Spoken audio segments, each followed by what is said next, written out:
Hello everybody, and welcome back to the second video in our series about the Browning Auto-5 and the guns it inspired.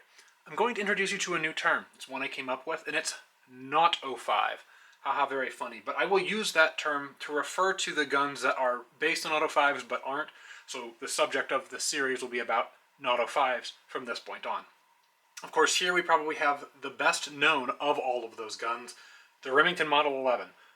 Only this one's old enough it's not called the Model 11. A little bit of a quirk of Remington's history is prior to their merger with UMC, Union Metallic Cartridge, Remington didn't actually give their guns proper model numbers. They just sort of called them names. So you had the Remington Autoloading Rifle, that eventually became the Model 8, and you had the Remington Autoloading Shotgun, which eventually became the Model 11. We've got an example of the latter here. This is a Remington Autoloading Shotgun, technically not a Model 11, but functionally identical, right, anyway, to the Model 11. This is a very early example of the Model 11. There's a couple of sort of interesting quirks that this gun exhibits that early Auto-5s did also have, but the Auto-5 dropped and the Remington gun kept around for longer. Probably the first example of this is what's referred to as the suicide safety. And I do have to agree, the safety here probably isn't the safest, best thought out design, and this was Browning's original design for the Auto-5, used this sort of a safety. There's safe, there's fire. You'll note to take it off of safe, you have to touch the trigger. Probably a suboptimal design, especially when you consider that if you were wearing gloves and if you had meatier fingers that were a little bit more meatier than mine, and you come in here to grab this, you're maybe going to be pulling the trigger, depressing the trigger anyway, as you come in here to take off the safety. This design on the Brownings would be changed very quickly. It stuck around on the Remingtons for quite a few years, which is somewhat surprising, but eventually it moved to sort of a M1 Garand style. I mean, it was familiar to us from the Garand, but obviously predated the Garand, but it's a toggle on the front of the trigger guard that comes in and out of the trigger guard, and is further away from the trigger, so it sort of ends up being a much safer system than one that, when it's on safe, the safety literally touches the trigger. Certainly not the most sane system there. So this safety got a bad reputation, but so far as I've been able to find, there's no documented instances of people having horrendous accidents with this all the time. Just one of those things where if you're going to have a safety on your shotgun, it should probably just be designed in such a way that the safety itself doesn't create more safety issues than it could potentially solve. And I think this system is sort of in the creates more problems than it solves category. Additionally, on this shotgun, you may notice a pretty substantial difference. We don't have a lock screw. We don't have a lock screw, but there is a lock screw here. Additionally, you may notice that the disassembly hole is extra large. On the very early Brownings, the disassembly hole was actually further back here. Its corresponding hole was further back on the receiver. It ended up being moved forward, and eventually this pin hole ended up becoming a little bit smaller as well. But on this Remington, of course, we've got the large hole, and we've got the lack of locking screws all over. Of course, the reason for those locking screws is to prevent rotation of the main screws, because this screw and its partner over there are actually responsible for holding the carrier lifter elevator. Is this part here at the bottom that goes by many names. They're responsible for holding that part in, and that part rotates. That rotation can sort of inspire these screws to come loose over time, which isn't great, thus why those lock screws were eventually added. But of course, on this shotgun, we only have a lock screw up here, and also a lock screw here for removing the stock from the rear tang. And as before, we won't go into a full detail strip of this gun. However, we will take it apart just to sort of see the basic internals and see exactly how similar this gun is to the Auto-5, because of course this was a licensed produced copy of the Auto-5.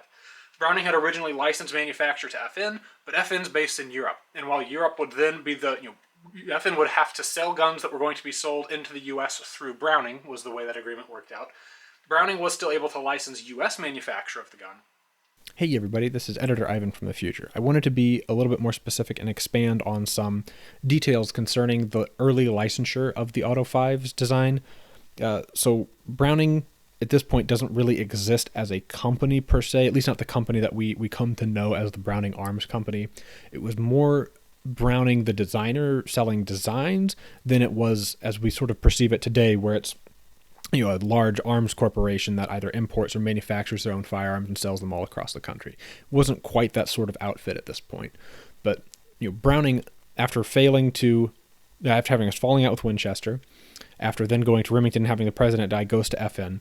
The deal he reaches with FN is for exclusive manufacturing and distribution rights worldwide except for the United States. So FN is not actually able to sell the guns into the United States. Browning retains those rights. This lets Browning import the guns from FN and sell them in the United States because that is their own market. Come 1906, Browning reaches an agreement with Remington that allows Remington to be the exclusive manufacturer and distributor, so selling in the United States, of designs based on the Auto-5s patent. So that's the Remington Autoloading Shotgun at this point in time. Now, this sort of gets fuzzy because between 1906 and 1923, Browning wasn't really importing guns from FN because they had just given the ability to do that to Remington. So during this time, it's really the Remington Model 11, pre-Model 11 even, but pre-Model 11 and the Model 11 itself, that really has the automatic shotgun catch on like wildfire in the United States. By the time that FN has maybe made about 100,000 Auto-5s that are sold worldwide, mind you, Remington has already sold like 350,000 Model 11s in the U.S. alone. So automatic shotguns catch on in a big way in the U.S., and that has more to do with Remington than it did with the FN manufactured guns in the first place. Browning ends up having a sales brochure that came out in 1923, which announces that there was either an expiration of a contract or a renegotiation of a contract that's going to let Browning begin to bring in the FN manufactured guns through their import, and they're going to be in the same market as Remington at this point. As far as I can tell from what I've been able to read, Remington and FN had pretty good relations. During the 1906 to the 1923 time frame, there was a little bit of back and forth where their corporate lawyers were checking like, why are we finding your shotguns in the market that we're supposed to control? But it seems like neither of the companies really went at each other's throats over that, and that eventually that relationship would become fortuitous for whenever in World War II manufacture of the Belgian guns ended up being shut off. Remington would pick up the slack and then sell those guns, make those guns with Browning's branding on them, so that the guns could be sold that way.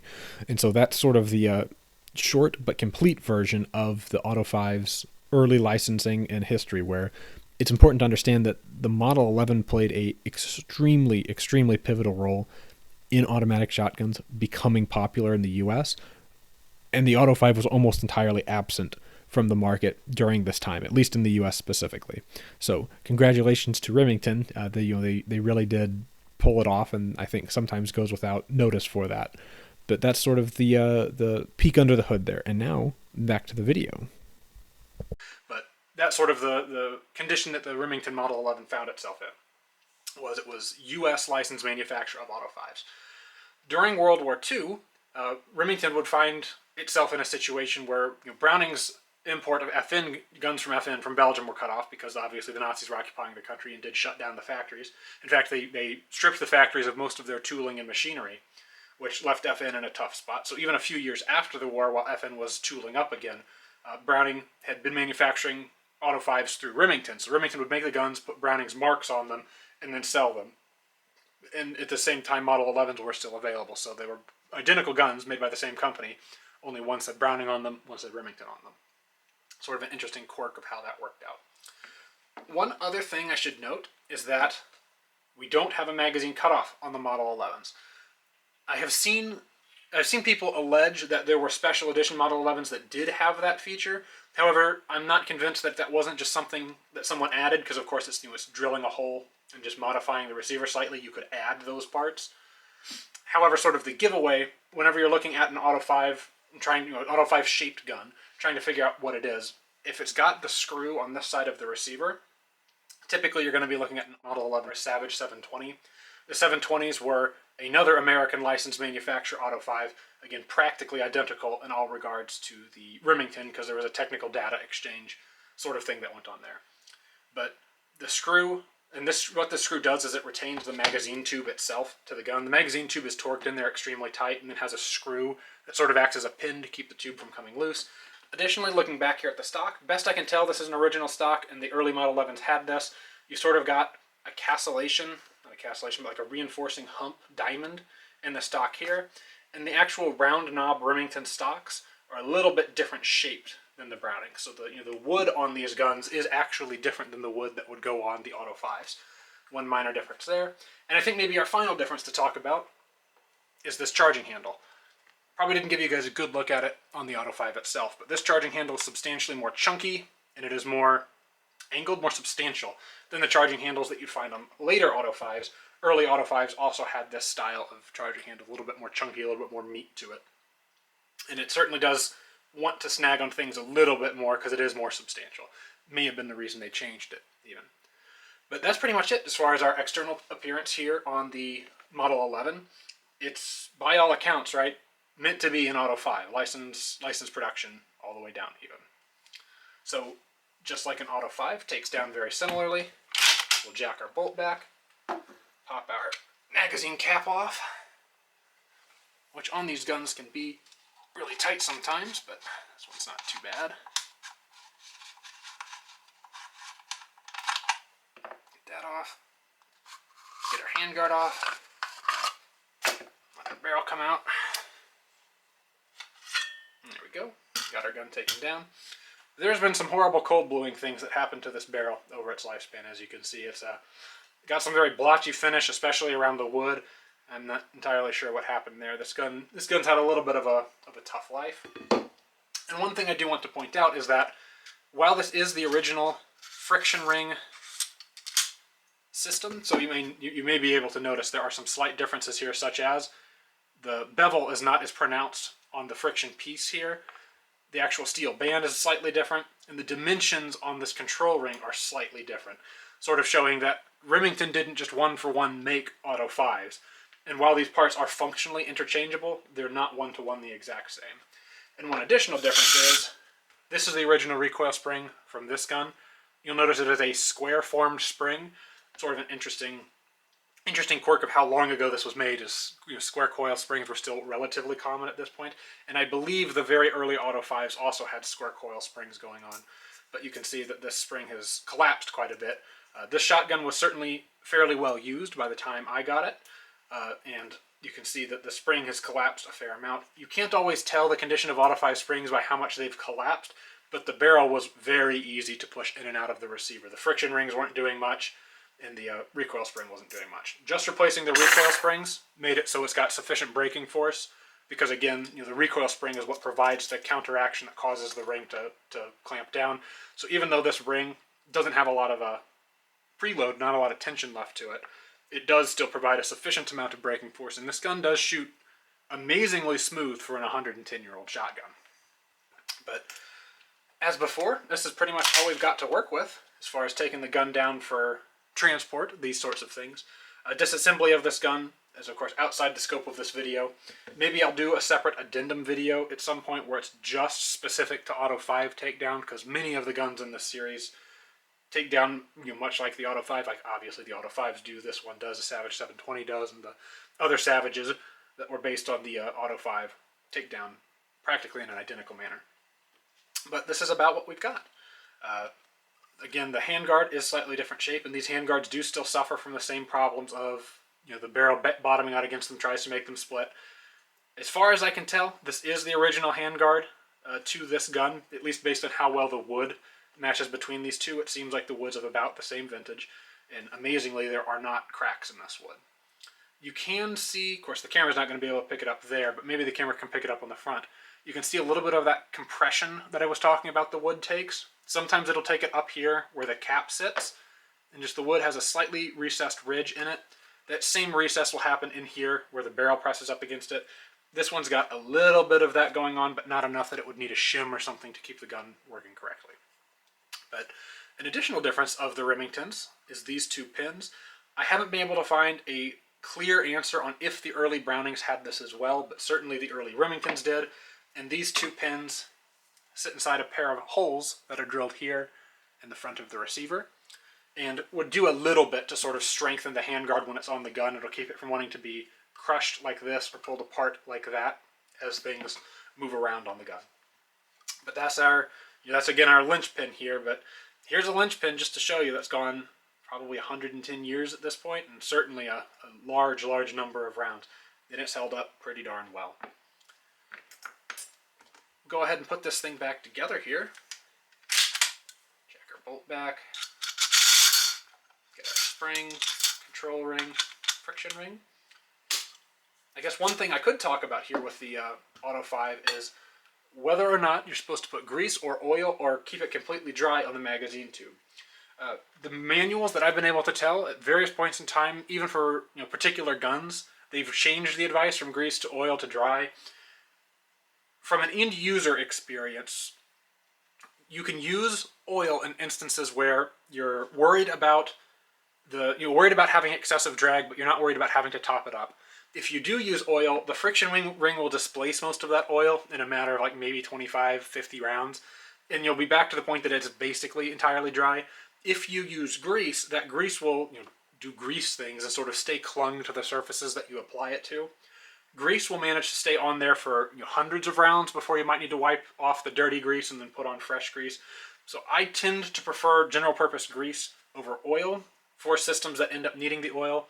The oil is a part of the tuning system on these guns' friction rings. So because it's obviously a friction system, putting stuff that reduces friction will reduce the effectiveness of the braking system, whereas having it completely dry will increase the effectiveness of the braking system. You can apply sort of specific amounts of grease to increase or decrease the friction for a gun that's resistant to cycle, or a gun that might be cycling a little bit too vigorously. But generally, the quality of your spring and the quality and configuration of your rings should be what drives whether or not the gun works, and that grease at that point should then be applied or removed as is necessary to tune for the ammo that you're specifically using. In most cases, I like to apply just a very thin film of grease to the tube and leave it at that. Some of these guns' manuals do straight up say leave the tube completely dry, but on a lot of these guns, if you do leave the tube dry, you cannot get it to cycle light loads. It just won't do it because there is too much drag. So you're left having to lubricate it to get light loads to go, and then at that point, the heavy loads will still go. And as long as you've got your parts for the friction system in working order, it's not going to recoil excessively hard. But that is sort of the learning curve of the Auto-5 is, while it can handle all of these loads fantastically, and I know people will point to, well, my Beretta and my Benelli handles all loads just fine. 7/8 ounce loads aren't very common for 12 gauge, at least not these days, but the gas guns and especially the inertia guns tend to have trouble with loads that light, whereas you can set up an Auto-5 to run those loads happily all day long. It's just a matter of how you configure the rings, the condition of the recoil spring in terms of overall strength, as well as how much grease or lubrication ends up being used on the system overall. So a little bit more rant on the friction system.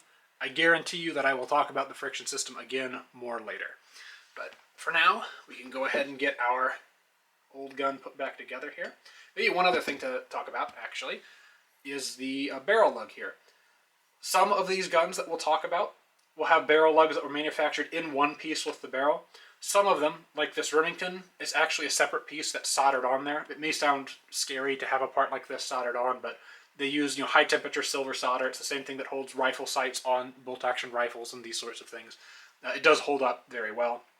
You can find pictures of lugs that have come off on high round count guns or instances where they weren't soldered well, and an end user can solder them back on. It's a little bit of a haphazard thing to do, but it's certainly possible to put those lugs back on there. But this is our barrel again, and like the Auto-5, right, you could even see the timing notches here from when it was put together, that the barrel and extension are, of course, two separate pieces.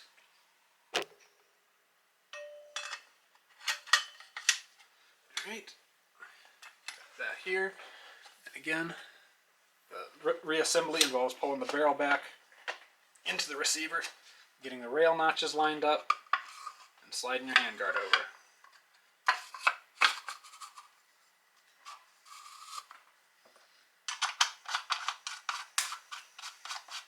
And with a new recoil spring, the barrel is quite stiff in this gun, and that's sort of what you want, because barrel being stiff means that the gun will shoot smooth. There we go. And that is the Remington Model 11, as far as our assembly and disassembly. We'll have to go and shoot some stuff with it, but there's your high-level overview. There's not a lot to talk about on this gun besides those early external differences, because the gun is a licensed clone of the Auto-5, right? It's meant to be just like it, and as a result, it sure is just like it. but for some things that ended up changing over time anyway. So we'll go ahead and cut over to the shooting section and see if we can use a 110-year-old shotgun to cause a little bit of havoc. All right, and this time we have our Remington Model 11. Like mentioned before, early Model 11, technically a Remington Autoloading Shotgun. But we'll go ahead and shoot a couple of clays with it.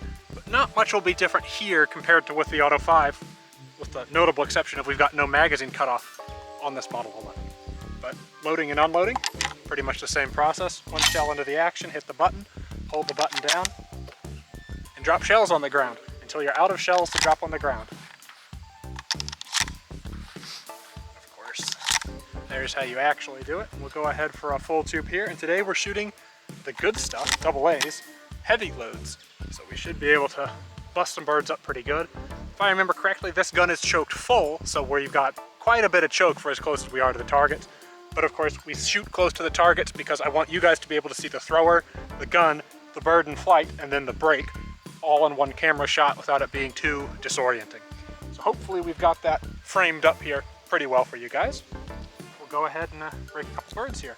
And of course, there's our sort of thoroughly thought out safety already set to fire. As if you have one of these, I recommend you set it to fire before you put shells in the gun, and you don't trust that safety for anything, because of course pulling back onto the safety is pulling right into the trigger. It's just not a fantastic setup there. Anyway, we'll go ahead and shoot us a couple of targets here.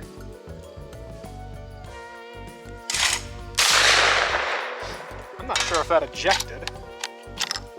Not eject, so we may have to switch our friction rings around. This thing does shoot really smooth, and so even with AA's, not just heavy loads, but AA heavy loads, this thing just shoots really, really smoothly. So we'll try one more shell, just to make sure it wasn't me sort of limp wristing, not putting my whole weight behind the gun, but we may have to swap friction rings around. We got an ejection, but we also got a dummy who doesn't know how to lead a bird. That is how it's supposed to look whenever you do your job properly. Go ahead and top ourselves off here. There we go.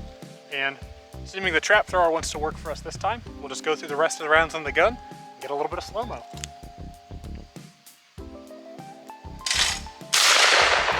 That one I could feel. Didn't get out of the gun. And of course, if we were worried about it, we could switch the friction rings around or put a little bit more lube on the gun because it's right at that ragged edge of wanting to cycle. But we'll just leave it like it is for now. There we go.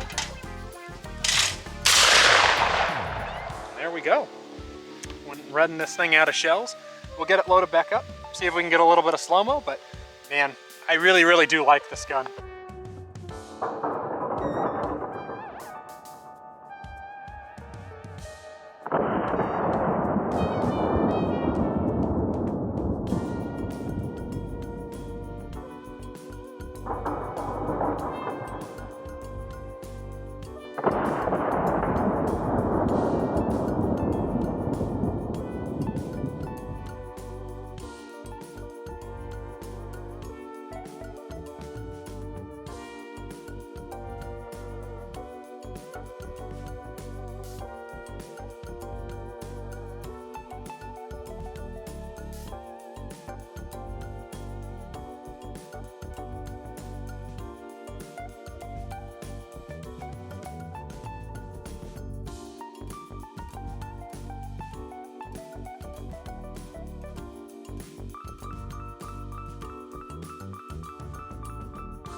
Back inside now, and again we've got our Remington Autoloading Shotgun / Remington Model 11.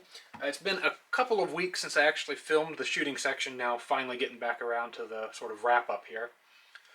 Sort of in conclusion, right, the Remington Model 11, especially this sort of early version, pre-Model 11, as we discussed earlier, is sort of the start of the Not-Auto-5s, but isn't really a Not-Auto-5. In fact, this particular example retains a lot more of the original Auto-5's DNA, what with missing some locking screws, with this horrible safety design, and even with our large disassembly hole on the other side of the receiver. This gun sort of represents not only that first quote-unquote Not-Auto-5, but also those early features. So I definitely wanted to go ahead and get this gun shown off. In the couple of weeks I mentioned, since I filmed the shooting section, I did take it back out. The couple of short cycles that you saw in the video was just because I didn't want to switch the rings around because it was so smooth. With the rings switched around, I did, I guess, 2 25-round games with the gun without a single cycling issue whatsoever. So of course it does work fine. What with it being at this point, like a 120-year-old shotgun, a really, really old gun, and it just runs and runs and runs. So, very happy with this gun. There's not a ton else to really say about it. It shoots good. With the full choke, it is a little bit difficult to make some of those closer shots because you just don't have nearly the spread that you'd have with a wider choke. Perhaps maybe the last thing I'd point to that I didn't address earlier in the video is that on later Auto-5s especially, well, early Auto-5s I don't believe had this feature, but later ones did. This pin here on the receiver, it's actually technically a screw, but as far as what the job this screw does is it functions like a pin. Where it comes out of the receiver on this side, you can see it sort of breaks through this edge on the receiver, and the FN guns would eventually add a reinforcing hump around here on the receiver. And my assumption would be is because eventually these screws would crack through right here, probably if you over-tightened them, or even through just extended use, eventually they would crack there. I was trying to find pictures of Model 11s that might have had a crack there, because the Model 11 didn't get that reinforcing hump, but I was unable to find pictures of ones that did have a crack there, so FN may have added it out of an abundance of caution, and I have to imagine the reason that the Model 11s didn't end up adding it, even though they did add, as the Auto-5 developed, the Model 11 incorporated a lot of those features, eventually got the lock screws, eventually got better safety.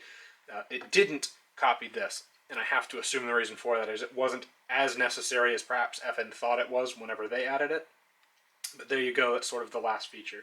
I suppose, in terms of theory crafting, perhaps one other thing that hump there would have accomplished is because you do have a thin edge for this fastener here, perhaps when you have the screw out, if you dinged that edge somewhat, you then wouldn't be able to get the screw all the way in, and then the lock screw on this side is not going to want to line up because the primary screw can't actually get straight because it's binding up against the dinged up edge there.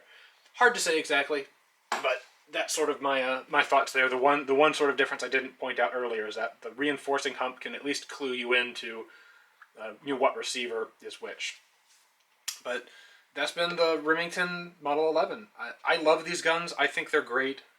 You can typically find them a little bit cheaper than actual quote-unquote Auto-5s, simply because they don't necessarily have the name recognition, but so far as I'm concerned, it's very, very close to parts, 100% parts compatible. You can find charts online with parts that don't interchange. Generally speaking, it's like bolt and barrel. You'll at least want to check lock up on, make sure it actually does fit together before you go and shoot it, but it's a true-to-life clone in the original sense of the word of the Auto-5. Remington Model 11, not much else to say about it. I like it. It's amongst all the Auto-5s we'll get to, I don't know that I would rank it particularly very high because it is just an Auto-5, right? But especially this old one anyway. I like the charm that it brings. I like the antiquity that it brings to it. And what, 120-year-old shotgun, I had to replace 2 springs in it, and the thing just runs, and it runs and it runs. Really awesome gun, and I hope that you guys were likewise intrigued, interested in it. That pretty much wraps it up for this video. If you guys weren't aware, I've got a Patreon where you can go, and I've got a little bit of behind-the-scenes stuff with some of these guns. But you can check that out if you're so interested, and maybe eventually you guys get sneak peeks as far as upcoming Not-Auto-5s that way, but you can also check in the description where you can find the Patreon. You can also find a link to an Excel sheet where I'll sort of be keeping track of some specs about these guns as we go, sort of a ranked choice thing, and eventually we'll make a tier list out of them. I think that would be fun. But this has been the Model 11. Next time, we'll be looking at a really interesting one, what I consider the first of the true Not-Auto-5s. Thus far, we've been going chronologically. I'm going to stick with that for at least some amount of time, but eventually I will have to depart from that because the chronology, the actual order things happen in, gets really fuzzy really quick. Because in 1948, you've got like 4 of these things come out at once, and I can't find months that these things actually came out. So eventually it's going to get fairly jumbled. But in terms of doing things in order, time span wise, after this gun, the one that comes about will be, drum roll, a little bit of a spoiler, it's going to be the Winchester 1911. That is the first of the true Not-Auto-5s in terms of a timeline, because of course that gun came out in 1911. Of course, the Remington Autoloading Shotgun before it was the Model 11 came out before it. But the Winchester shotgun is deeply interesting, and we'll get to it more in that video. But Winchester sort of picked up their pieces after Browning left with the patents and put together an autoloading shotgun, and that is the true first Not-Auto-5 that's not a clone. It's just straight up a different gun. And we'll get to that in its own video. And spoiler alert, maybe some of the things you've heard about the shotgun aren't true, but probably a lot of them are. So we'll leave that for the next video, and I'll see you guys on that one.